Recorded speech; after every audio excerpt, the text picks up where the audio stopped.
अगर हम चुंबकीय बल रेखाओं की संख्या को बढ़ा दें तो आप ही बताओ हमारे पृष्ठ से गुजरने वाली चुंबकीय फ्लक्स बढ़ जाएगी कि नहीं बढ़ जाएगी? आप ही बताओ। अगर ये लूप है, अगर करंट ऐसे फ्लो हो जाएगा तो आप बताओ मैग्नेटिक फील्ड का डायरेक्शन इधर होगा, मतलब इधर नॉर्थ इधर साउथ।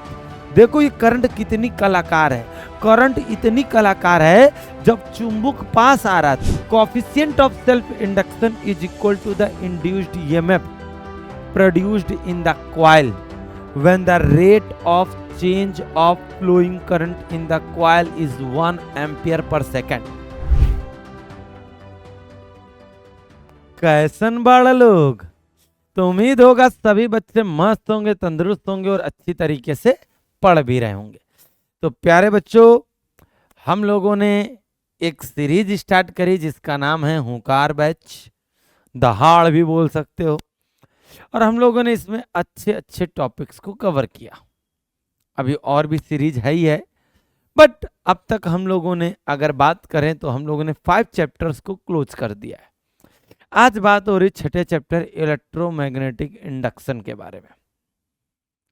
तो इस चैप्टर का भी हमारे पास क्या आ रहा है, 1 शॉट। और बच्चों ये चैप्टर इतना इंपॉर्टेंट है, इतना इंपॉर्टेंट है कि मतलब बोर्ड पेपर में गर्दा उड़ा दोगे, बस इतना समझ लो। बात समझ में आ रही है?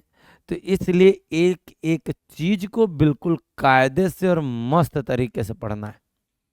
तो आ जाओ बच्चों, सबसे पहले हम इसमें कौन कौन से टॉपिक्स को डिस्कस करेंगे ये समझ लो।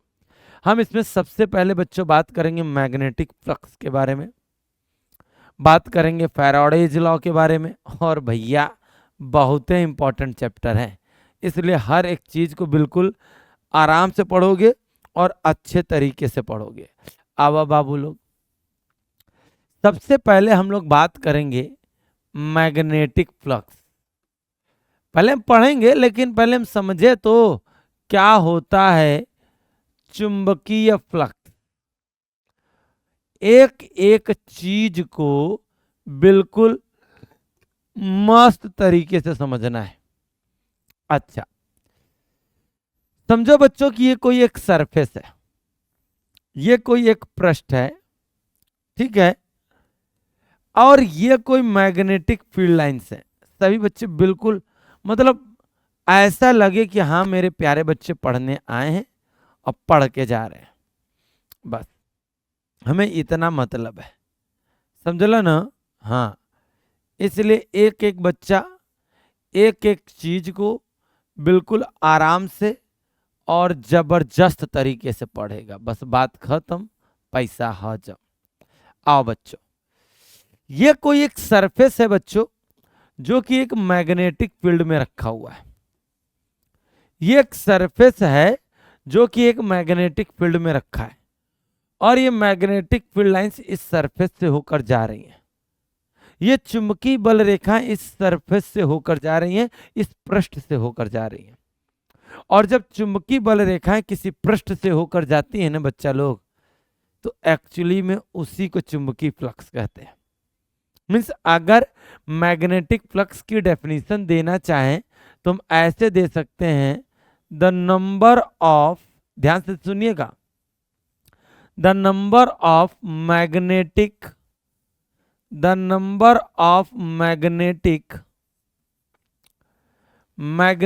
फोर्स line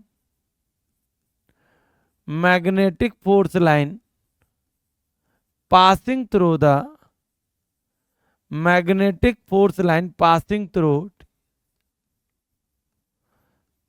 through the, ध्यान से समझिएगा, the number of magnetic force line passing through the surface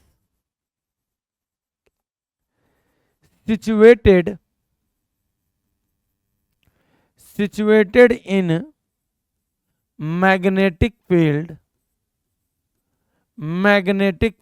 is called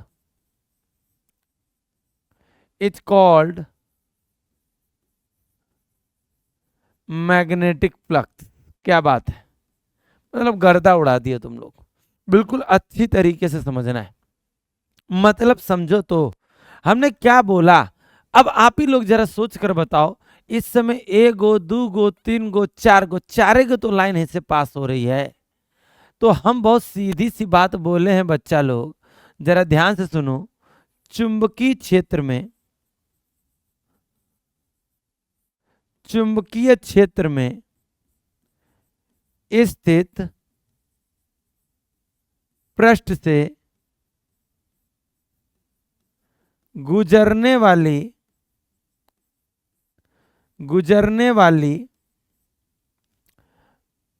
चुंबकीय बल रेखाओं की संख्या को, चुंबकीय बल रेखाओं की संख्या को चुंबकीय फ्लक्स कहते हैं। क्या कहते हैं भैया लोग? चुंबकीय फ्लक्स कहते हैं। आराम आराम से समझेंगे। हमने पहले बोला ना, जल्दीबाजी नहीं करना है, एक एक चीज का कॉन्सेप्ट देंगे, आराम से समझेंगे। मतलब क्या है चुंबकीय फ्लक्स? अगर कोई पृष्ठ किसी चुंबकीय क्षेत्र में रखा है तो उस पृष्ठ से गुजरने वाली चुंबकीय बल रेखाओं की संख्या को ही चुंबकीय फ्लक्स कहते हैं। नो डाउट सभी को आ रहा होगा। अब बच्चों इसे फाई से रिप्रेजेंट करते हैं, फाई कहो चाहे फाई भी कहो, आराम आराम से सुनेंगे आप लोग। अब जरा थोड़ी देर के लिए समझा लोग कि अगर हम चुंबकीय बल रेखाओं की संख्या को बढ़ा दें, ध्यान से, अगर हम चुंबकीय बल रेखाओं की संख्या को बढ़ा दें तो आप ही बताओ हमारे पृष्ठ से गुजरने वाली चुंबकीय फ्लक्स बढ़ जाएगी कि नहीं बढ़ जाएगी? आप ही बताओ भाई। कैसे पता चलेगा कि चुंबकीय क्षेत्र बढ़ गया है? भाई चुंबकीय बल रेखाएं ही तो चुंबकीय क्षेत्र बनाती हैं, मैग्नेटिक फोर्स लाइन ही तो मैग्नेटिक फील्ड बनाती हैं। अगर मैग्नेटिक फील्ड लाइंस बढ़ रही तो इसका मतलब मैग्नेटिक फील्ड भी बढ़ रहा है। अब आप जरा सोच कर बताओ, पहले तो केवल 1 गो 2 गो 3 गो 4 गो पास हो रही थी, अब देखो कितनी लाइन पास हो रही, 1 गो 2 गो 3 गो 4 गो 5 गो 6 गो 7 गो 8 गो 9 गो, अब तो 9 फील्ड लाइंस पास हो रही हैं। इसका मतलब हमें एक चीज पता चल गया बाबू लोग कि अगर मैग्नेटिक फील्ड बढ़ाएंगे तो सरफेस से पास होने वाला फ्लक्स भी क्या होगा? बढ़ेगा। बोलो यस और नो। आराम से समझना है, जल्दीबाजी और कोई धक्का मुक्की नहीं करेगा। हाँ सोचो बच्चों लोग, अगर हम पृष्ठ का एरिया बढ़ा दें, सुनो, अगर हम सरफेस का एरिया बढ़ा दें, मतलब पृष्ठ का क्षेत्रफल बढ़ा दें, तो जरा देखो लोग, और ही 2 गो बढ़ गई। क्या समझ में आ रहा है? मैग्नेटिक फ्लक्स कहीं ना कहीं एरिया पर भी डिपेंड करता है। मैग्नेटिक फ्लक्स कहीं ना कहीं एरिया पर भी डिपेंड करता है। इस बात से भी आपको पीछे हटना नहीं है। मतलब जरा सुनो, मैग्नेटिक फ्लक्स 2 बातों पर डिपेंड करता है। नंबर 1 हमारे मैग्नेटिक फील्ड पर डिपेंड करता है और एरिया पर डिपेंड करता है। लेकिन मत भूला लोग, इस समय हमारे सरफेस का एरिया वेक्टर मैग्नेटिक फील्ड के डायरेक्शन में है। हे तेरे सरफेस बाटे, जरा ध्यान से सुन लो। देखो कोनो बाटे बुक तो नहीं की, लेकिन सुनो, अगर मैग्नेटिक फील्ड इस तरह से जा रही तो हमारा सरफेस ऐसे रखा हुआ, और सरफेस का एरिया वेक्टर मतलब क्षेत्रफल सदिश चुंबकीय क्षेत्र की दिशा में। लेकिन सोचा लोग जरा बाबू, पहले तो अभी अगर सरफेस ऐसा ही है तो मैग्नेटिक फ्लक्स फाई बराबर केकरा के इक्वल होगा? बीए के इक्वल होगा। लेकिन बच्चों जरा ध्यान से सुनो, सोचो हमारा सरफेस ये है, सही प्यारे बच्चे, सोचो हमारा सरफेस ये है, सरफेस का एरिया वेक्टर ये है। लेकिन बाबू लोग जरा सोचो ये कि मैग्नेटिक फील्ड अगर ऐसे पास हो तो क्या होगा? अगर मैग्नेटिक फील्ड ऐसे पास हो तो बच्चा लोग क्या होगा? जरा सोच कर देखो, जरा समझ कर देखो। इस समय मैग्नेटिक फील्ड एरिया वेक्टर के डायरेक्शन में नहीं है। तो ये गांठ बांध करके सुन लो, हमको वही मैग्नेटिक फील्ड लेना होगा जो एरिया वेक्टर क्षेत्रफल सदिश की दिशा में होगा। तो आप बताओ बी का एगो घटक करेंगे तो फाई बराबर क्या आएगा बाबू लोग, जरा ध्यान से सुनो। अब बी नहीं लिखोगे, बी कॉस थीटा लिखोगे, इनटू में क्या लिखोगे, ए। बोलो यस सुनो, फाई बराबर होगा बी ए कॉस थीटा। बोलो एक एक बच्चा लोगन के आना चाहिए। अच्छा, इसी फार्मूले को हम लिख देंगे बच्चों, फाई बी बराबर B vector dot A vector. ध्यान से सुनो लोग, मतलब ओवरऑल, क्योंकि डॉट हटाएंगे तो हम सभी जानते हैं कॉस थीटा आएगा, क्योंकि डॉट एक स्केलर प्रोडक्ट है, एक अदिश गुणन है। जरा ध्यान से सुनो क्या बनी डेफिनेशन। आप चाहो तो ये लिखो, चाहो तो ये लिखो। The magnetic flux passing through the surface situated in the magnetic field is equal to the scalar product of intensity of magnetic field and its area vector। किसी वैद्युत क्षेत्र में स्थित किसी पृष्ठ से गुजरने वाला वैद्युत फ्लक्स वैद्युत क्षेत्र की तीव्रता तथा क्षेत्रफल सदिश के अदिश गुणन के बराबर होता है। बात बूझल है ना, आराम से पढ़िए लोग। अच्छा, अगर इसको हटाते, ना हटाओ नहीं, काम आएगा आपके। अच्छा, अगर यूनिट के बारे में बात करोगे तो फाई का एमकेएस में यूनिट जो होता है बच्चों, वो होता है वेबर। वो क्या होता है, वेबर। लेकिन अगर सीजीएस में पूछोगे, अगर सीजीएस में पूछोगे तो वो होगा बच्चा लोग, ऑस्ट्रेलिया मत जाइए लोग, वो होगा बच्चों मैक्सवेल। वो क्या होगा, मैक्सवेल। और अगर एमकेएस और सीजीएस में रिलेशन पूछोगे तो एक वेबर बराबर 10⁸ मैक्सवेल के होगा, या एक मैक्सवेल बराबर 10⁻⁻8 वेबर के होगा। एक एक पॉइंट को क्लियर करके चलना, बात आई की गई है। अब तुमको यही फॉर्मेट पीडीएफ में दे रहे हैं। The magnetic flux is a number of magnetic field lines, magnetic field lines of force passing through the any surface held in the magnetic field. नहीं तो ये समझो, the magnetic flux passing through the any surface situated in the magnetic field is equal to the scalar product of intensity of magnetic field and surface area, या फिर area vector, जो भी लिख सकते हो लिखो। बात समझ में आया? मीन्स किसी चुंबकीय क्षेत्र में स्थित पृष्ठ से गुजरने वाला चुंबकीय फ्लक्स चुंबकीय क्षेत्र की तीव्रता तथा पृष्ठ के पृष्ठीय क्षेत्रफल के या क्षेत्रफल सदिश के, जैसा लिखवाओ, क्षेत्रफल सदिश के अदिश गुणन के क्या होता है, बराबर होता है। डॉट हटाते हैं, क्या आता है, कॉस थीटा। हमने बताया ये एक स्केलर क्वांटिटी होती है, इसकी कोई डायरेक्शन नहीं होगी। और ये एमकेएस में वेबर, सीजीएस में मैक्सवेल, ये हो गया रिलेशन। बोलो यस सुनो, समझ में आया कि नहीं आया? एक एक पॉइंट क्लियर करोगे आप लोग, ठीक है। अब चलते हैं बच्चों, अब अगला पॉइंट क्या है हमारा? अगला पॉइंट है बच्चों फैराडे एवं हेनरी एक्सपेरिमेंट। उससे पहले आप बताओ, ऑस्टेड का एक्सपेरिमेंट याद है? ऑस्टेड ने क्या किया था? ध्यान है तो बोलो, नहीं तो हम बताएं। ऑस्टेड ने यही तो बताया था कि अगर किसी कंडक्टर में हम करंट फ्लो करें, अगर हम किसी कंडक्टर में क्या फ्लो करें, करंट फ्लो करें। जरा ध्यान से सुनना, अगर किसी कंडक्टर में हम करंट फ्लो करें तो जरा ध्यान से सुनो, उसके चारों ओर अगर कोई चुंबकीय सुई लेकर जाते हैं, कोई मैग्नेटिक निडल लेकर जाते हैं, तो आप सभी लोग जानते हो उस मैग्नेटिक निडल में क्या होने लगता है, डिफ्लेक्शन।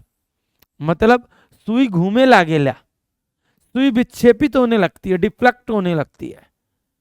ऑस्टेड ही सबसे पहले साइंटिस्ट थे जिन्होंने इलेक्ट्रिक फील्ड से मैग्नेटिक फील्ड बनाया, वैद्युत क्षेत्र से चुंबकीय क्षेत्र बनाया। क्योंकि भाई हमारी चुंबकीय सुई, हमारी मैग्नेटिक नीडल कहाँ डिफ्लेक्ट होती है? मैग्नेटिक फील्ड में। अब भैया ये बात हमारे फैराडे को बुरी लग गई, हमारे फैराडे भैया को ये बात बुरी लग गई।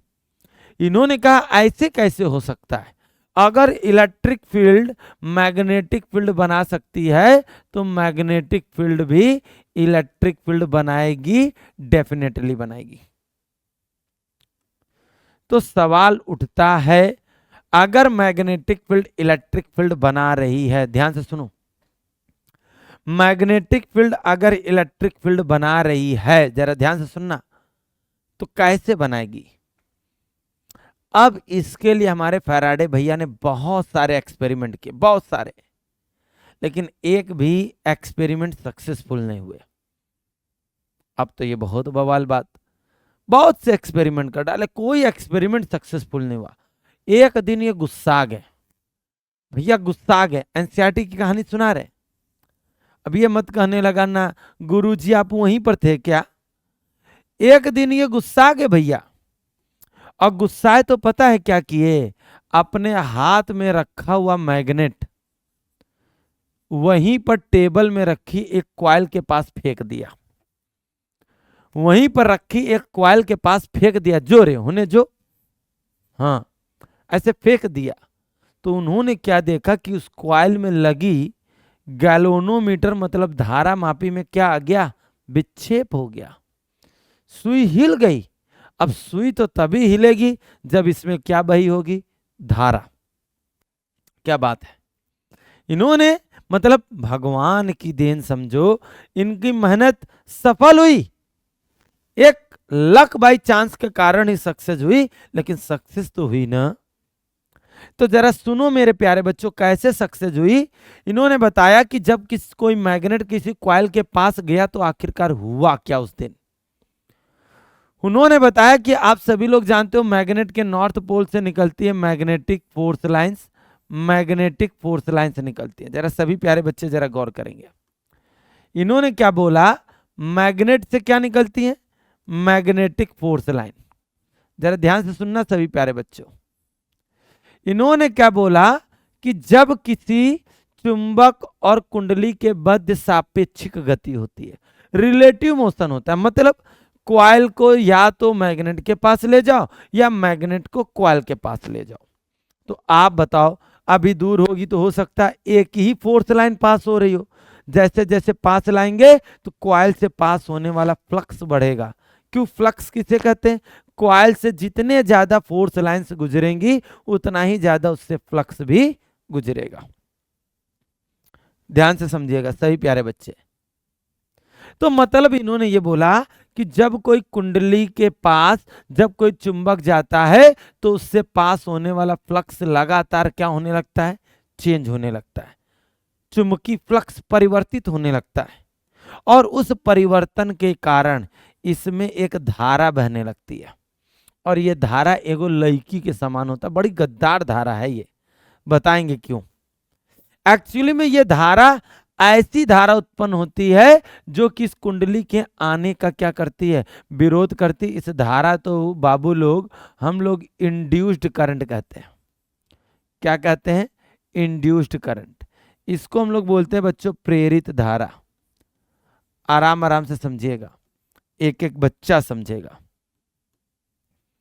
बात समझना है जरा। हम जब मैग्नेट के नॉर्थ पोल को किसी कॉइल के पास ले जा रहे हैं तो उस कॉइल से पास होने वाला फ्लक्स लगातार चेंज हो रहा है, फ्लक्स चेंज हो रहा है तो क्या हो रहा है? उसमें एक प्रेरित धारा बह रही, और ये प्रेरित धारा बहुत ही कलाकार है भैया। काहे गुरुजी काहे कलाकार है? मान लो ये कॉइल है ना ऐसे, तो जरा देखो जब हम किसी कुंडली के पास जब हम मैग्नेट के नॉर्थ पोल को लाते हैं तो इस कुंडली से पास होने वाला फ्लक्स लगातार परिवर्तित होता है, नो डाउट। सुनना पहले, जिसके कारण इस कुंडली में एक धारा प्रेरित होती है। पता है वो धारा कैसे बहेगी? एंटी क्लॉकवाइज बहेगी। काहे गुरुजी? आप सभी लोग जानते हो, अगर ये कुंडली है, अगर धारा ऐसे बहेगी तो अंगूठा को धारा की दिशा में रखोगे, उंगली को सेंटर पर रखोगे, तो बताओ इधर की ओर मैग्नेटिक फील्ड होगा। अब आप ही लोग जरा सोच कर बताओ, इधर की ओर नॉर्थ पोल आएगा और उधर की ओर साउथ पोल आएगा, तो जरा देखो ये धारा कितनी कलाकार है कि एक तो चुंबक के पास आने के कारण ये उत्पन्न हुई और ऐसी बह रही है कि उसने कुंडली के इधर नॉर्थ पोल प्रोड्यूस कर दिया। अब इससे क्या होगा, वो नॉर्थ इसके पास आने का क्या करेगा, विरोध करेगा। बात समझ में आई? मतलब ये होती है प्रेरित धारा। अब धारा बही तो कहीं ना कहीं कुंडली के सिरों के बीच विभवांतर उत्पन्न होगा, उस विभवांतर को ही हम लोग इंड्यूस्ड ईएमएफ कहते हैं। क्या कहते हैं? Induced electromotive force. इसी को हम लोग बोलते हैं प्रेरित विद्युत वाहक बल।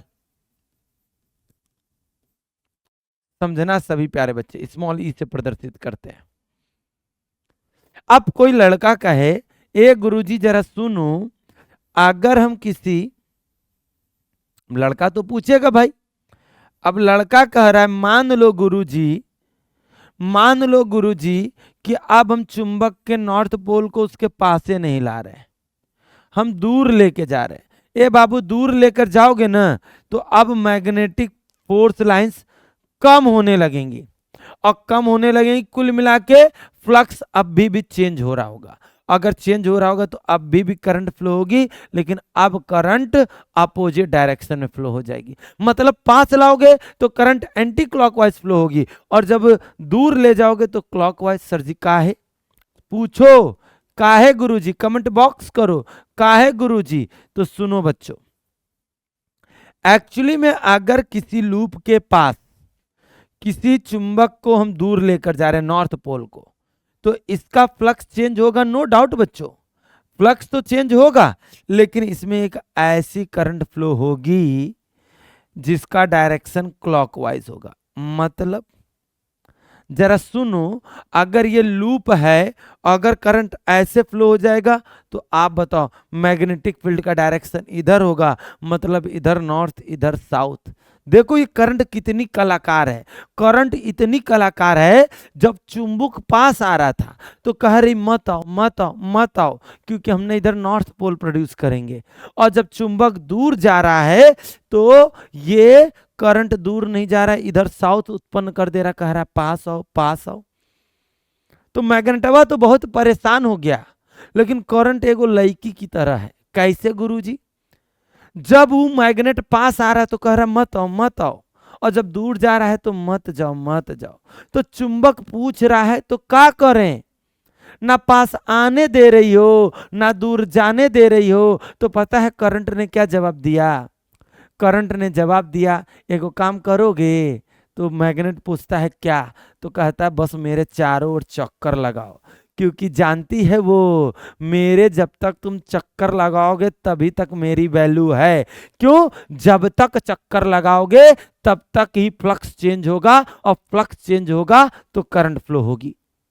वो जानती है कि अगर मैग्नेट वहीं पर रुक गया तो उसका फ्लक्स चेंज नहीं होगा, फ्लक्स पास तो होगा लेकिन चेंज नहीं होगा।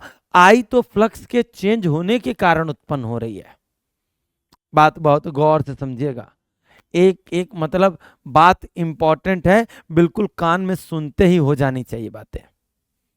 ये हमारे फैराडे साहब थे। अब हेनरी साहब का क्या प्रयोग था? भाई हेनरी ने यहां पर बैटरी कनेक्ट कराई। बैटरी कनेक्ट कराने का मतलब, इन्होंने मोशन नहीं कराया, इन्होंने क्या किया कि उसी कॉइल में, अब ये मैग्नेट एग्नेट खत्म, इन्होंने एक वेरिएबल बैटरी जोड़ दी, मतलब जिसकी करंट को हम चेंज कर सके।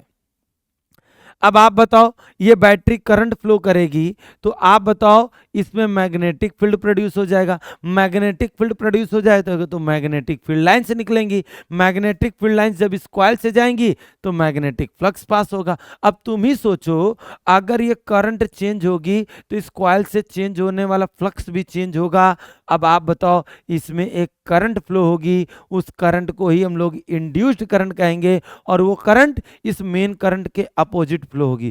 क्यों? ये उसी रीजन का अपोज करता है, ये उसी कारण का विरोध करता है जिससे ये प्रोड्यूस होता है। देखो, मैग्नेट के पास आने के कारण ये प्रोड्यूस हुई, इसने उसी का विरोध कर दिया। इसने इस करंट के फ्लो होने के कारण ही ये प्रोड्यूस हुई, ये उसी के अपोजिट बहेगी। बड़ी दोगली करंट है ये। बोलो बच्चा लोग, बात समझ में आए तो बिल्कुल यहां पर बोलना कि भैया एक एक पॉइंट पर गर्दा उड़ा दियो। ये थे हमारे फैराडे साहब, ये थे फैराडे साहब। बात समझ में आई सभी बच्चा लोगन के? एक एक पॉइंट क्लियर होना चाहिए। बहुत अच्छे, बहुत अच्छे। अब आते हैं फैराडे साहब अपना रूल लेकर के। ध्यान से सुनिएगा, अब फैराडे साहब आ रहे हैं अपना रूल लेकर। अब ला रहे हैं फर्स्ट लॉ। फर्स्ट लॉ जिसे हम लोग पहला नियम कहेंगे, फैराडे का इलेक्ट्रोमैग्नेटिक इंडक्शन का रूल, विद्युत चुंबकीय प्रेरण का नियम। क्या नियम है, जरा ध्यान से सुनो। अभी अभी देखा कि जब किसी कॉइल का मैग्नेटिक फ्लक्स चेंज होता है तो उसमें करंट फ्लो होती है। करंट फ्लो होती है, दैट मीन्स प्रेरित विद्युत वाहक बल उत्पन्न होता है। तो हमारे फैराडे साहब ने बताया, जब किसी कुंडली से गुजरने वाला फ्लक्स चेंज होता है तो उसमें एक प्रेरित विद्युत वाहक बल उत्पन्न होता है। तो इन्होंने बताया, प्रेरित विद्युत वाहक बल चुंबकीय फ्लक्स परिवर्तन की ऋणात्मक दर के अनुक्रमानुपाती होता है। Electromotive force is directly proportional to the negative rate of change of magnetic flux. Negative rate of change of magnetic flux होगा। सर जी नेगेटिव क्यों होगा? क्योंकि पगलू ई जो होता है वो फ्लक्स के चेंज का अपोज करता है, विरोध करता है। बोलो यस और नो। बात आ रही कि जा रही? जब प्रोपोर्शनल का मार्क हटाते हैं तो कांस्टेंट के आता है, लेकिन ए बाबू लोग, इस कांस्टेंट की कोई वैल्यू नहीं होती, एक होती है। तो ई बराबर आएगा माइनस का डेल्टा फाई अपॉन में डेल्टा टी। बोलो यस और नो। नहीं आया? अब सुनो, अगर हमारी कुंडली है, अगर कुंडली में फेरा कितने हैं, एन, तो यहां लिखेंगे if it has number of turns capital N, यदि फेरों की संख्या कैपिटल एन हो तो, अब भाई एक फेरा होगा तो एक फेरा होगा तो एक टर्न का फ्लक्स चेंज होगा, लेकिन अगर एन फेरा होगा तो भाई आप बताओ, फॉर्मूला होगा एन डेल्टा फाई अपॉन में डेल्टा टी। बताओ एक एक बच्चा लोगन के आया कि नहीं आया? याद रखना बच्चा लोग, ध्यान से सुनो लोग, एन डेल्टा फाई को हम लोग number of magnetic flux of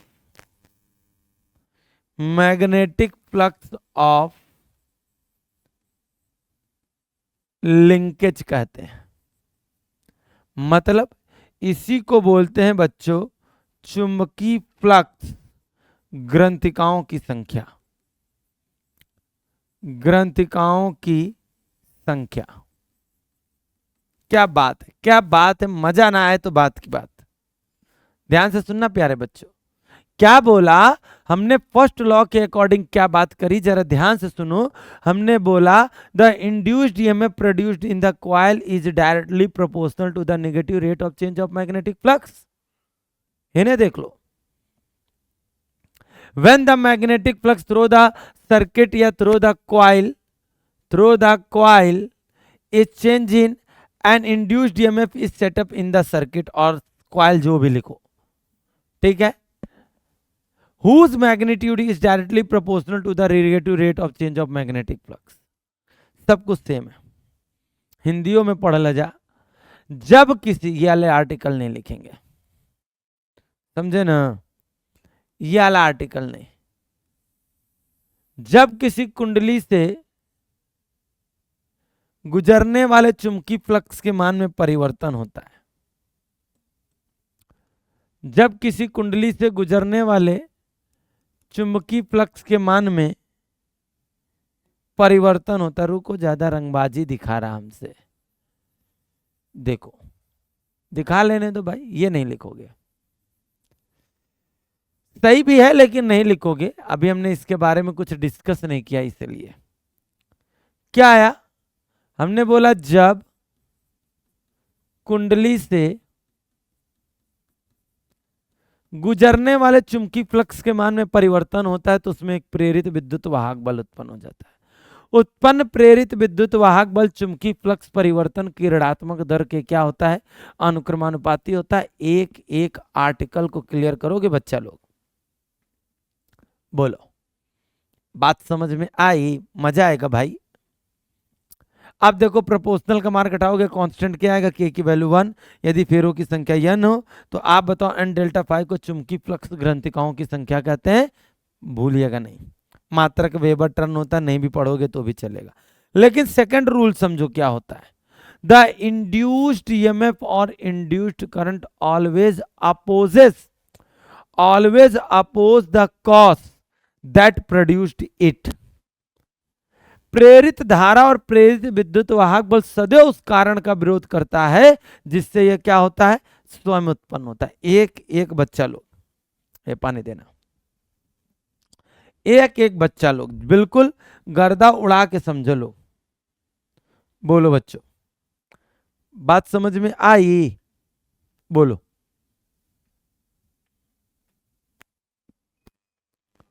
बोलो बच्चों बात समझ में आई कि नहीं आई, बिल्कुल अच्छी तरीके से देखो, द इंड्यूस्ड ईएमएफ और induced current in a circuit is such as to oppose cause that produced it.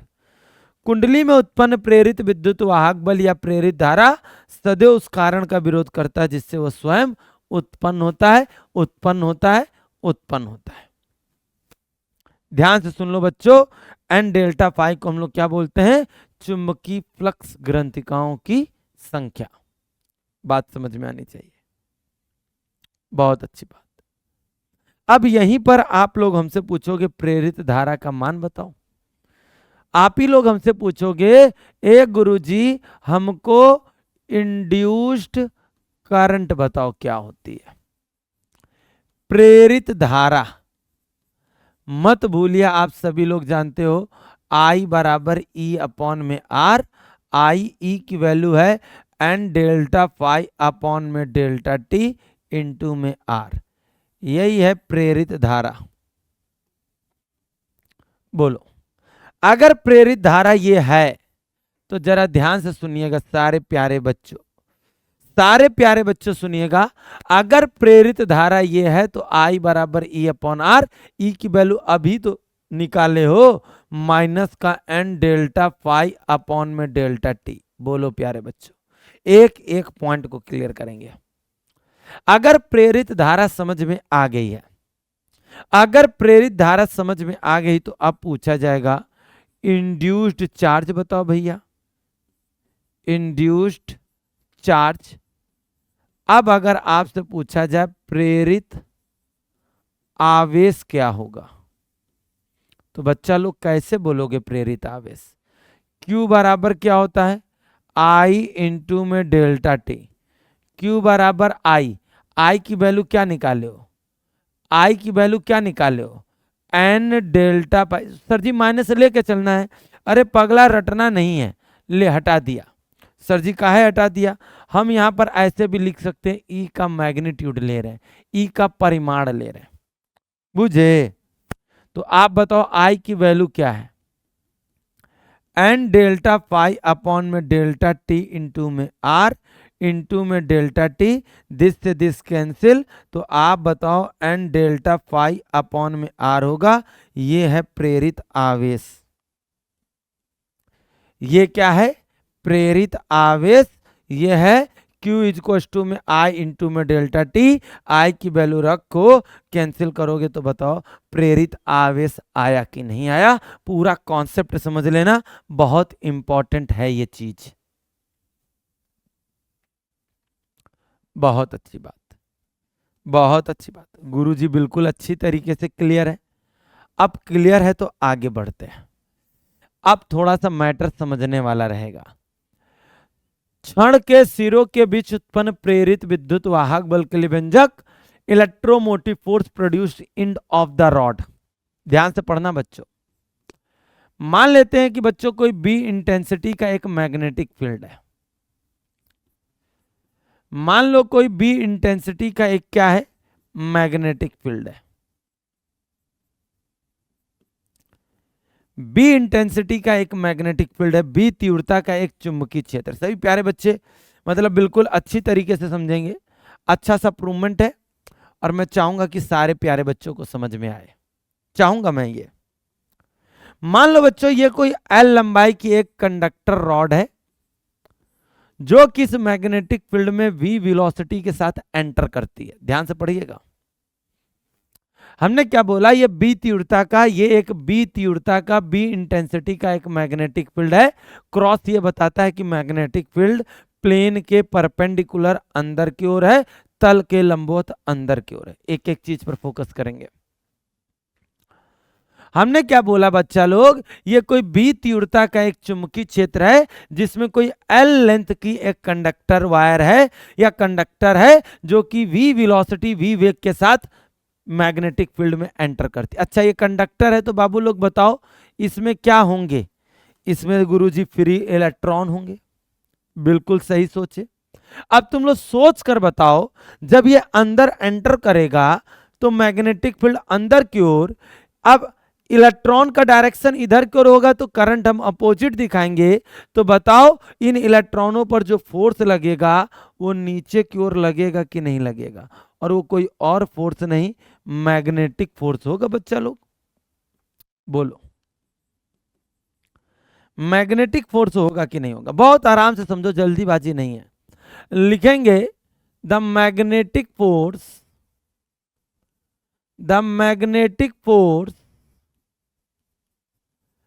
acting on free electron। आप बताओ the magnetic force acting on free electron. आप बताओ अगर हम बात करें इलेक्ट्रॉन पर या मुक्त इलेक्ट्रॉनों पर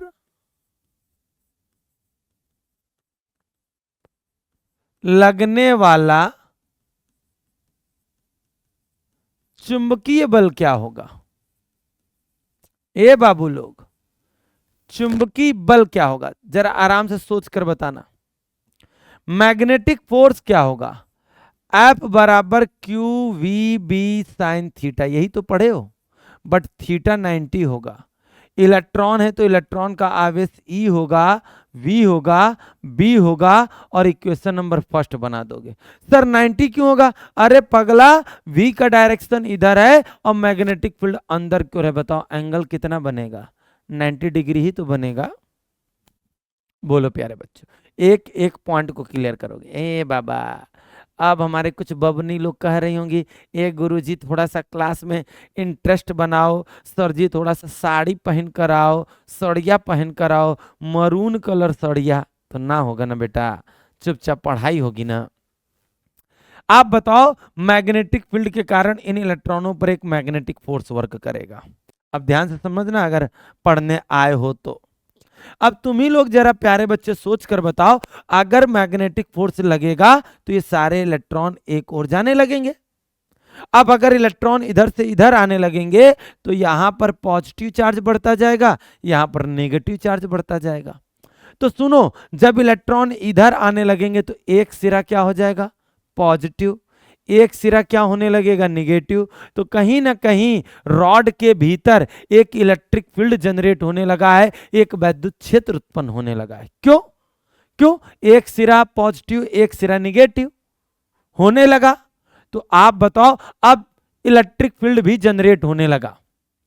अब इलेक्ट्रिक फील्ड के कारण अब देखो, अब ये पॉजिटिव चार्ज इस इलेक्ट्रॉन को जाने नहीं देगा। क्यों? क्योंकि अब ये पॉजिटिव चार्ज लगाएगा इलेक्ट्रिक फोर्स Fe। गुरुजी डायग्राम थोड़ा सा बड़ा बना दो। बेहतरीन है बेटा, समझ लो। कलर चेंज कर दे रहे हैं, कैसे मरून कलर सड़िया बड़ा पसंद आ रहा है आपको। बात समझ में आई? बहुत अच्छे। तो आप बताओ, इस इलेक्ट्रॉन पर फोर्स, मैग्नेटिक फोर्स नीचे लग रहा था, तो इलेक्ट्रॉन नीचे की ओर आने लगे, ऊपर की ओर पॉजिटिव चार्ज जनरेट होने लगा, प्लस की ओर आवेश आने लगा, अब इलेक्ट्रिक फील्ड जनरेट होने लगी। अब इलेक्ट्रिक फील्ड ने इस पर फोर्स लगाना स्टार्ट किया। अब इलेक्ट्रिक फोर्स कह रहे ठीक है बेटा, तुम जितना जाना है नीचे जाओ, तुम जितना नीचे जाओगे उतना इलेक्ट्रिक फोर्स बढ़ती जाएगी, बढ़ती जाएगी। तो आप बताओ, the electric force acting on electron, आप बताओ इलेक्ट्रॉन पर लगने वाला वैद्युत बल क्या होगा? बहुत अच्छे। आप बताओ, इलेक्ट्रॉन पर लगने वाला वैद्युत बल होगा, ये था मैग्नेटिक फोर्स, ये होगा वैद्युत बल। F बराबर QE नहीं पढ़े हो? बोलो, एक एक पॉइंट जल्दीबाजी हम करें तो कमेंट बॉक्स में कहना गुरुजी बहुत जल्दीबाजी में पढ़ा गए हो। एक एक चीज रिलैक्स माइंड। देखो हमारी बात सुनो, जैसे एंटर किया, मैग्नेटिक फोर्स इलेक्ट्रॉनों को नीचे ले जाने लगी, तब तक इलेक्ट्रिक फील्ड जनरेट होने लगा, ऊपर की ओर क्या लगने लगा? Electric force. वो इलेक्ट्रिक फोर्स इसको जाने नहीं दे रहा है, लेकिन अभी तो ये जा रहा है नीचे। अब सोचो कब तक जाता रहेगा? जब तक इलेक्ट्रिक फील्ड इतनी बढ़ जाएगी कि वो इलेक्ट्रिक फोर्स मैग्नेटिक फोर्स के क्या हो जाएगा? बराबर हो जाएगा। तो आप बताओ, अगर इलेक्ट्रिक फोर्स मैग्नेटिक फोर्स के बराबर हो जाएगा तो आप तुरंत बोलोगे from equation first and second से, आप बताओ बच्चा लोग, Fe बराबर Fm, आप बताओ E बराबर EVB, आप बताओ दिस से दिस कैंसिल, आप बताओ E बराबर VB होगा कि नहीं होगा? बोलो प्यारे बच्चों, एक एक प्यारे बच्चा बोलेगा कि सर जी हमको आया कि नहीं आया। बोलो प्यारे बच्चों, क्लियर? एक एक बच्चे को, एक एक बच्चे को क्लियर होना चाहिए, बस बस बस।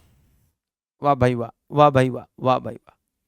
इतनी बात समझ में आई? अब एक एंड पॉजिटिव हो गया, एक एंड निगेटिव हो गया, तो तुम ही सोचो हमारे छड़ के सिरों के बीच विभवांतर आ गया, क्योंकि एक सिरा धन विभव पर, एक सिरा ऋण विभव पर। तो हम यहाँ पर एक लाइन लिख रहे हैं, जरा सभी बच्चे लोग जरा ध्यान से सुनेंगे। क्या? इफ, ए भाई ये सब ना हो, if potential difference across the rod is V, यदि क्षण के सिरों के बीच विभवांतर, विभवांतर वहां ना लिखे ना, बीच विभवांतर कैपिटल V हो तो, ओ माय गॉड, अब तू ही सोच कर बताओ, अगर कैपिटल V हो तो क्या होगा? बेटा आप सभी लोगों ने पढ़ा होगा E बराबर V अपॉन में L, पढ़े हो कि नहीं पढ़े हो? वैद्युत क्षेत्र की तीव्रता और विभव प्रवणता में संबंध, E बराबर पढ़ा होगा डेल्टा V अपॉन में डेल्टा X। अब आप बताओ, इसके बिटवीन पोटेंशियल डिफरेंस V है, लेंथ कितनी है? L है। अब सुनो बच्चों, इसको कुछ नहीं करो, तुरंत कहो this value putting in equation first. ये मान समीकरण 3 में रख रहे हैं, फर्स्ट में नहीं। 3 में रखोगे तो आप बताओ V अपॉन में L VB, तो आप बताओ V बराबर क्या होगा? VBL होगा कि नहीं होगा? अहो गुरुजी, मजा आ गया गुरुजी, बिल्कुल गर्दा उड़ा दिया गुरुजी। बताओ इतनी बात समझ में आई कि नहीं आई? एक एक प्यारे बच्चे, एक एक प्यारा बच्चा बोलेगा कि गुरुजी आई है कि नहीं आई है, सभी लोग बोलेंगे। आया? बहुत अच्छे, बहुत अच्छे, बहुत अच्छे बच्चों आप लोग। ये है जब किसी रॉड को किसी मैग्नेटिक फील्ड में v वेलोसिटी के साथ मोशन कराते हैं। बात समझ में आई? गुरुजी आई तो, अब कई लोग कहेंगे गुरुजी आई तो, अगर आई तो सुनो फिर एक और चीज समझाते हैं। अगर मैग्नेटिक फील्ड में, जरा ध्यान से सुनना सभी प्यारे बच्चे, अच्छे बच्चों इसीलिए समझा रहे हैं, अगर हाई मैग्नेटिक फील्ड में कोनो कंडक्टर वायर लीनियर मोशन रेखी गति ना करके अपने एक एक्सिस पर घूर्णन गति करे, मतलब गुरुजी, मतलब बाबू यहीं पर कोई कंडक्टर है, जरा ध्यान से सुनिएगा, जो कि ए भाई मोट हो जा, हाँ, जो कि एक सिरे से घूमता हुआ दूसरे सिरे पर पहुंचा है। ध्यान से सुनना सभी प्यारे बच्चे, ये मान लो पॉइंट ओ है। अब देखो अभी तक में क्या हो रहा था, हमारा कंडक्टर ऐसे जा रहा था मैग्नेटिक फील्ड अंदर की ओर थी, अभी भी अंदर की ओर है। अब अपने एक एक्सिस पर रोटेशनल मोशन कर रहा है, एक एंड से घूर्णन गति कर रहा है। मान लो घूर्णन गति करते हुए ये रॉड P1 पॉइंट से कहां गई है, P2 पॉइंट पर। कितना एंगल ट्रेवल की है, डेल्टा थीटा। डिस्प्लेसमेंट कितना है, विस्थापन कितना है, डेल्टा एस। रॉड की लेंथ कितनी है, एल है। बोलो बात समझ में आ रही कि नहीं आ रही? आराम से समझना है, जल्दीबाजी नहीं करेंगे हम। हमने पहले बोला है ये हमारा एक रॉड है जो कि अपने एक एक्सिस पर घूर्णन गति कर रहा है। तो आप बताओ क्षण जैसे जैसे घूमेगा उसके द्वारा आप बताओ अभी इतना एरिया परिवर्तित हो रहा है, जब यहां पर आएगा तो इतना एरिया कवर करेगा।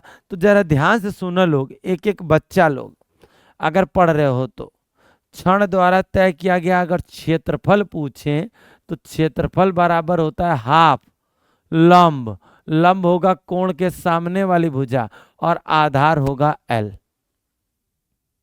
बोलो लोग क्लियर? भाई क्षण अगर P1 से P2 बिंदु तक गया तो कितना क्षेत्रफल तय किया, वो एरिया निकालना चाहते हैं, वो क्षेत्रफल निकालना चाहते हैं। बोलो यस और नो। बात समझ में आई? तो आप जरा ध्यान से सुनना। अब ये वाला डेरिवेशन थोड़ा कम आएगा। अब कहोगे गुरुजी काहे कम आएगा? वो इसलिए कम आएगा क्योंकि बच्चों इसके लिए 11th पढ़ा होना चाहिए। आपने पढ़ा होगा delta theta is equal to में डेल्टा एस अपॉन में आर, बट आर की जगह भी यहां पर क्या यूज होगा, एल। अरे कोण बराबर चाप बटे त्रिज्या नहीं पढ़े हो, एंगल बराबर आर्क अपॉन में रेडियस। तो आप बताओ डेल्टा ए बराबर हाफ डेल्टा एस की जगह डेल्टा थीटा इंटू में एल लिखेंगे और पहले से एल था, तो जरा सोच कर बताओ बच्चों एल और एल क्या हो जाएगा, एल स्क्वायर। गुरुजी पूरी बात समझ में आई? अब सुनो बच्चों, अगर हम दोनों साइड में डेल्टा टी का डिवाइड कर दें, क्यों, यहां से यहां तक जाने में अगर टाइम डेल्टा टी लगा है तो ए बाबू पता नहीं तुम्हें आता है कि नहीं आता है, आपने पढ़ा होगा कोणीय वेग ना? गुरुजी नहीं पढ़े तो अबे तो तुम बर्बाद हो गए हो। एंगुलर वेलोसिटी, एंगुलर वेलोसिटी क्या होती है, एंगुलर वेलोसिटी ओमेगा बराबर डेल्टा थीटा अपॉन में डेल्टा टी। बोलो यस और नो। तो आप बताओ delta A upon delta T की जगह हाफ ओमेगा एल स्क्वायर नहीं लिख सकते हो और बना दो इक्वेशन नंबर फर्स्ट। बोलो बच्चों इतनी बात समझ में आई कि नहीं? कुछ है ही नहीं। हमारी रॉड P1 से P2 तक गई तो कितना क्षेत्रफल कवर कर रही है, वो क्षेत्रफल निकाल ले हाफ डेल्टा एस इंटू, क्योंकि यहां एक त्रिभुज बन रहा है, त्रिभुज का क्षेत्रफल लगाए दे रहे हैं। ठीक है भाई। अब बताओ डेल्टा एस की जगह डेल्टा थीटा इंटू एल लिखेंगे, लिख दें यहां पर डेल्टा एस की जगह डेल्टा थीटा इंटू में एल, वैल्यू पुट करो, एल और एल क्या हो जाएगा, एल स्क्वायर हो जाएगा, दोनों साइड में डेल्टा टी का डिवाइड कर दिया, ये आएगा। अब देखो according to first law of Faraday, first law of Faraday, आराम से समझना, according to first law of Faraday अगर बात करें तो अगर E का मैग्नीट्यूड निकालोगे तो आपने हमसे क्या पढ़ा है, डेल्टा फाई अपॉन में डेल्टा टी, डेल्टा फाई क्या होगा B इंटू में A, बट A कितना माने हो। अब कोई बच्चा कहेगा गुरुजी कॉस थीटा भी तो होता है, तो देखो बच्चों इसका जो एरिया है, इसका जो एरिया है वो मैग्नेटिक फील्ड के डायरेक्शन में, इसलिए थीटा यहां पर क्या होगा, 0 होगा, और कॉस 0 की वैल्यू क्या होगी 1, तो बचेगा क्या बच्चा लोग, इधर देखो E का magnitude B delta A upon में डेल्टा टी, और delta A upon delta T की वैल्यू क्या आई है, B इंटू में हाफ ओमेगा एल स्क्वायर, तो E बराबर half B L square into में क्या होगा ओमेगा। बोलो बात इतनी समझ में आई है कि नहीं आई है, बात इतनी समझ में आई कि नहीं आई है। इस और इस डेरिवेशन को समझो, परखो, जानो। इस डेरिवेशन में क्षण हमारी कोणीय वेग से घूम रही है और इस डेरिवेशन में हमारा क्षण लीनियर वेग से चल रही है, यहाँ लीनियर वेलोसिटी से मोशन कर रही है और यहाँ एंगुलर वेलोसिटी के साथ मोशन कर रही है। और दोनों ही कंडीशन में क्षण के अक्रॉस, रॉड के अक्रॉस क्षण के सिरों के बीच प्रेरित विद्युत वाहक बल उत्पन्न हो रहा है। बोलो बच्चों, एक एक पॉइंट समझ में आना चाहिए, जल्दीबाजी ही तो नहीं करते हम कभी आपके लिए और ना कभी करेंगे। आ जाओ बच्चों, अब चलते हैं कहानी बच्चों प्रेरकत्व की ओर। बड़ा अच्छा है, अच्छा है, पढ़िएगा। इंडक्टेंस की फिनोमिना बच्चों दो तरह से होगी।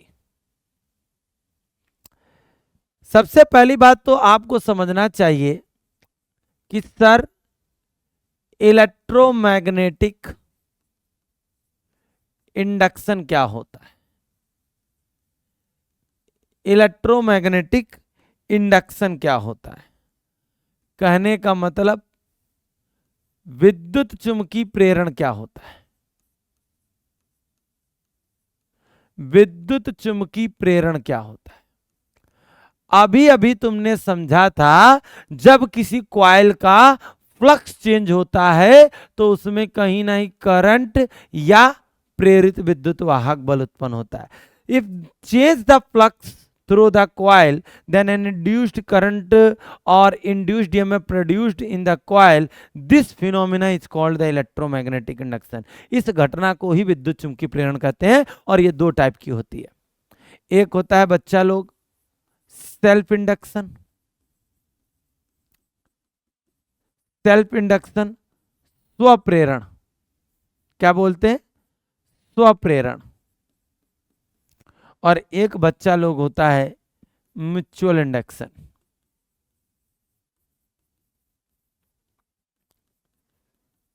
अन्योन्य प्रेरण बोलते हैं इसी को।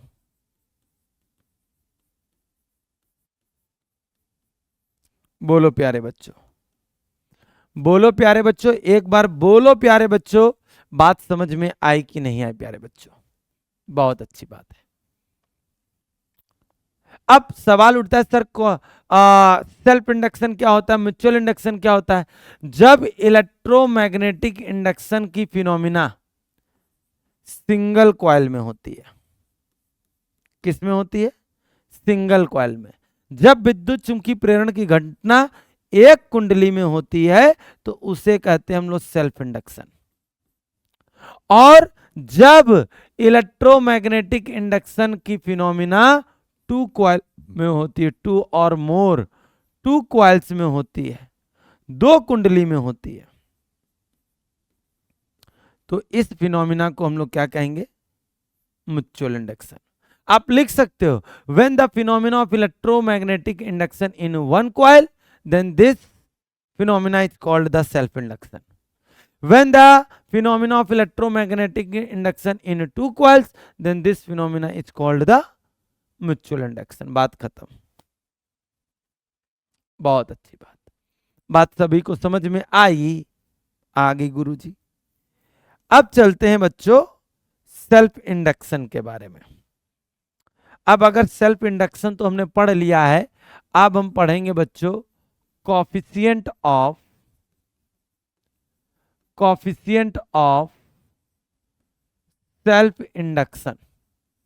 क्या बात है? अब हम पढ़ेंगे स्वप्रेरण गुणांक। क्या बात है बच्चा लोग, मजा ना आए तो बात की बात, अगर मजा ना आए तो पूरा पैसा वापस, हम वापस करेंगे। आ जाओ, फ्री में पढ़ रहे हो, ऊपर से बोल रहे हो पैसा वापस, कमाने का जरिया ढूंढ रहे हो। वाह भाई वाह।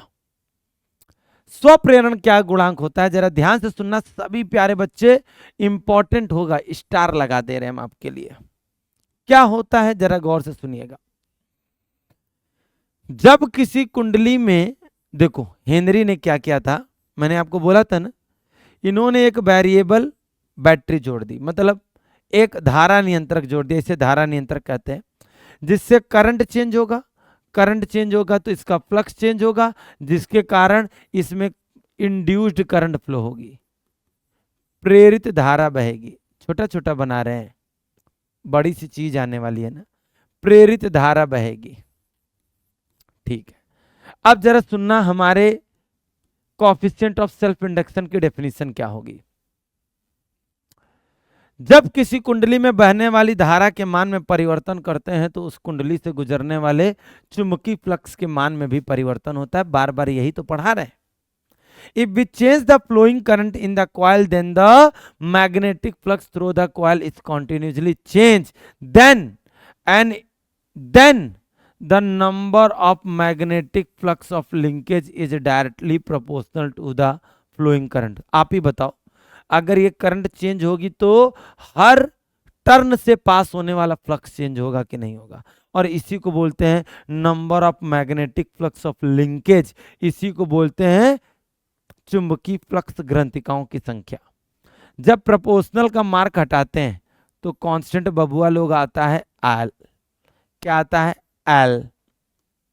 तो आप बताओ एल बराबर एन फाई अपॉन में आई लिख सकते हो। लेट करो कि बहने वाली धारा 1 एम्पियर है, तो सुनो बच्चों एल बराबर क्या बचेगा? N phi. आराम से पढ़ना है, जल्दीबाजी का है कि भैया, जल्दीबाजी नहीं होगी। तो आप जरा ध्यान से सुनना है, यहां पर डेफिनेशन बन रही है, आपको पता है वेयर ये जो कांस्टेंट एल आया है इसी को बोलते हैं हम लोग क्या? Coefficient of self induction. क्या बात है राजा जी, बाजा बाजी कि ना बाजी, इसी को बोलते हैं स्वप्रेरण गुणांक।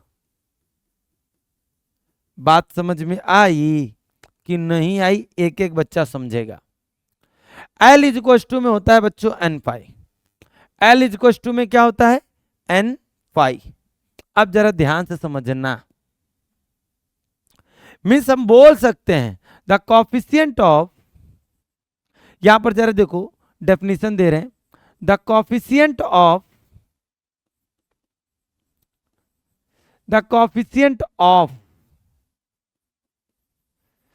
Self induction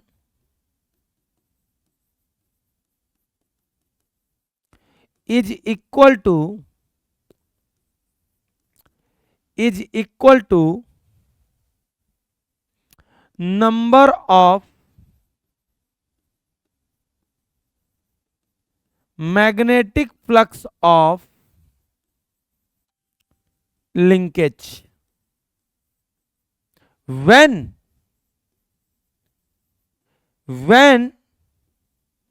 unit current flowing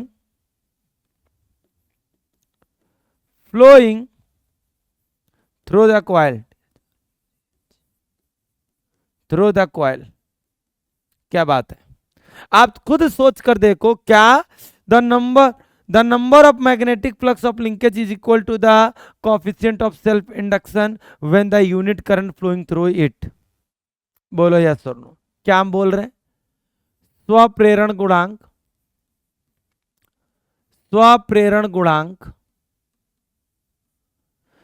स्वप्रेरण गुणांक कुंडली की चुंबकीय फ्लक्स ग्रंथिकाओं की संख्या के बराबर होता है। ग्रंथिकाओं की संख्या के बराबर होता है, जबकि कुंडली में बहने वाली धारा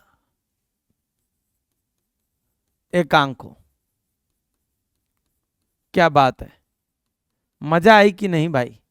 तुम लोग खुद देख रहे होगे, स्वप्रेरण गुणांक कुंडली के चुंबकीय फ्लक्स ग्रंथिकाओं की संख्या के बराबर होती है, जबकि कुंडली में बहने वाली धारा क्या हो, एकांक हो। डेफिनेशन आती है बच्चा 2 नंबर में। अब सुनो, according to first law of Faraday, पढ़े हो कि नहीं पढ़े हो? According to the first law of Faraday क्या था? यही तो था, E इज इक्वल टू में n डेल्टा फाई अपॉन में डेल्टा टी। था कि नहीं था? आराम से पढ़िएगा। अब जरा ध्यान से पढ़िएगा। क्या गुरुजी, n डेल्टा फाई की जगह L डेल्टा आई लिख सकते हो कि नहीं लिख सकते हो? कहोगे गुरुजी हमें पता ही नहीं। अरे गुरुजी पता नहीं तो ये कौन पढ़ा है? ये हमने पढ़ाया था कि नहीं, करंट चेंज करोगे तो फ्लक्स चेंज होगा, लेकिन किया नहीं था, अब कर रहे हैं। देखो, करंट चेंज हुआ, फ्लक्स चेंज हुआ, उसी कॉइल में प्रेरित विद्युत वाहक बल उत्पन्न हुआ। बोलो बच्चों, एक एक पॉइंट को क्लियर करो, जल्दीबाजी नहीं है। अब देखो, E बराबर, आप बताओ, N L delta I upon में डेल्टा टी नहीं लिख सकते हो? लेट करो, delta I upon delta T is equal to में 1 एम्पियर पर सेकेंड। तो आप बताओ E बराबर माइनस का L। अब देखो, डेफिनेशन नहीं सुना रहे, सुनाएंगे, लिखाएंगे नहीं, जरा सुनना, जो दिख रहा है वो बोलो। Coefficient of self induction is equal to the induced EMF produced in the coil when the rate of change of flowing current in the coil is 1 ampere per second। जो दिख रहा है वही सोचकर बोलो। क्या स्वप्रेरण गुणांक कुंडली में उत्पन्न प्रेरित विद्युत वाहक बल के बराबर होता है, जबकि कुंडली में धारा परिवर्तन की दर क्या हो, एकांक हो। जो दिख रहा है वही बोलो। और जो इसमें पढ़ रहे हो यही हम म्यूचुअल में पढ़ाएंगे, बस उसमें 2 कॉइल होंगी, बात खत्म। बोलो प्यारे बच्चों, इतनी बात सभी बच्चा लोगन को आई कि नहीं आई? सभी प्यारे बच्चे, क्या बात है, मजेदार है, बिल्कुल मक्खन की तरह पढ़ो भाई, बहुत अच्छे। अब जरा देखो, अब हम लोग पढ़ने जा रहे हैं कोएफिशिएंट ऑफ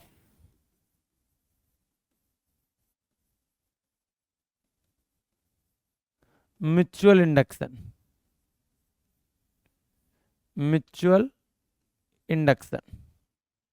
मतलब अन्योन्य प्रेरण गुणांक।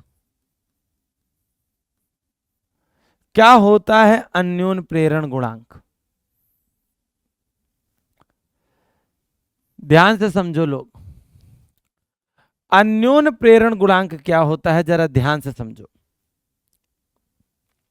हमने बोला था ना जब इलेक्ट्रोमैग्नेटिक इंडक्शन की फिनोमिना दो कॉइल में हो, मतलब जरा देखो कैसे होगा। सोचो बच्चों, एक ही सॉफ्ट आयरन की कोर है, कोर का मतलब मान लो एक ही रॉड है आयरन की, ठीक।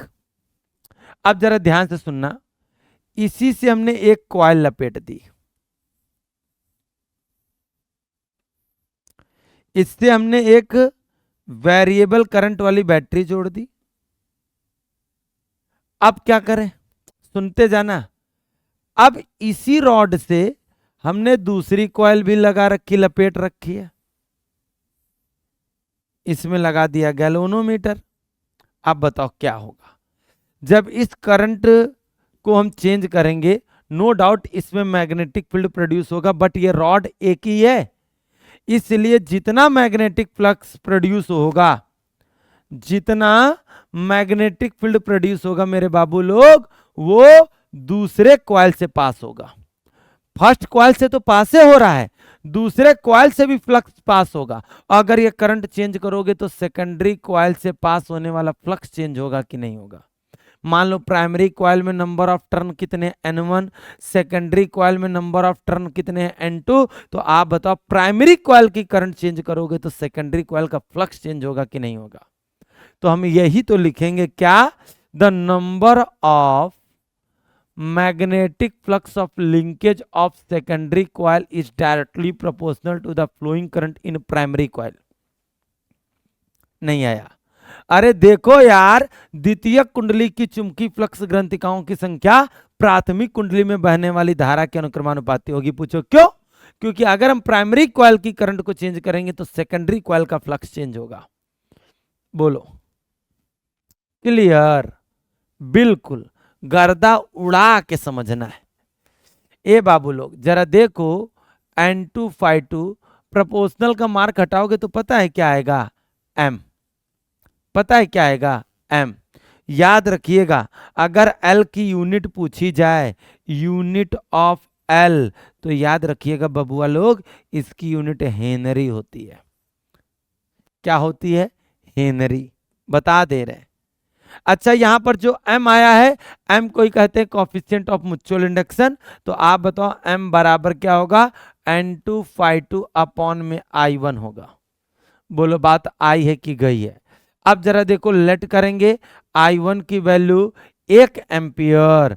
अब आप बताओ M बराबर N2 φ2। अब तुम खुद बोलोगे जो दिख रहा है। गुरुजी आप बोल दो, लो हम बोल रहे हैं। अन्योन प्रेरण गुणांक द्वितीय कुंडली की चुंबकीय फ्लक्स ग्रंथिकाओं की संख्या के बराबर होता है। अन्योन प्रेरण गुणांक द्वितीय कुंडली की चुंबकीय फ्लक्स ग्रंथिकाओं की संख्या के बराबर होता है, जबकि प्राथमिक कुंडली में बहने वाली धारा क्या हो, एकांक हो। कोफिशिएंट ऑफ म्यूचुअल इंडक्शन लिखेंगे हम पहले, तो यहां से लिखेंगे coefficient of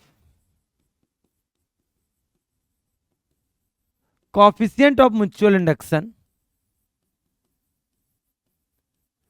coefficient of mutual induction is equal to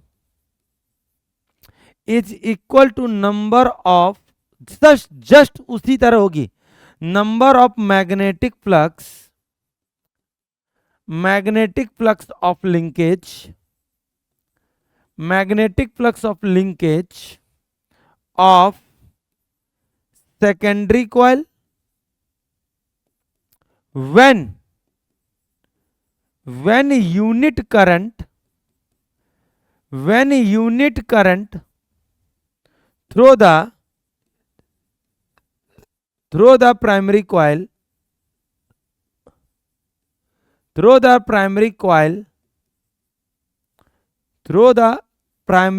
is 1 ampere.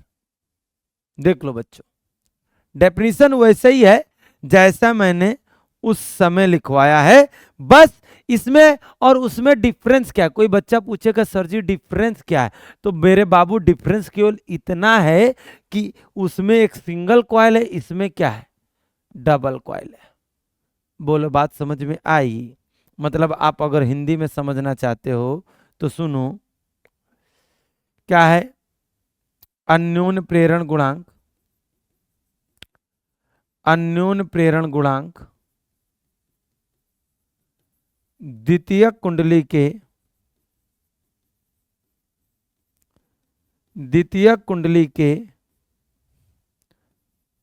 चुंबकीय फ्लक्स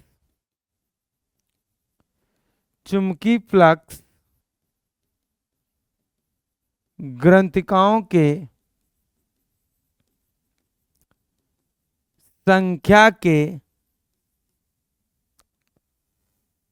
बराबर होता है,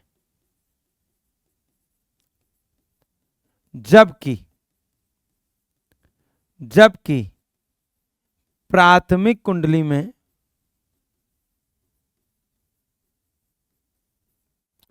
कुंडली में बहने वाली धारा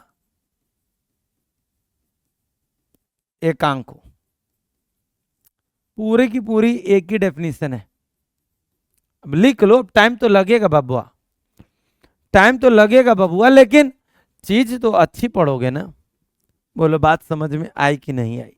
अब जरा देखो, according to first law of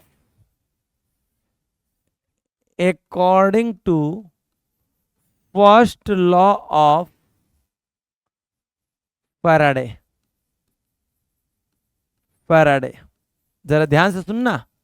क्या है फर्स्ट लॉ ऑफ फैराडे?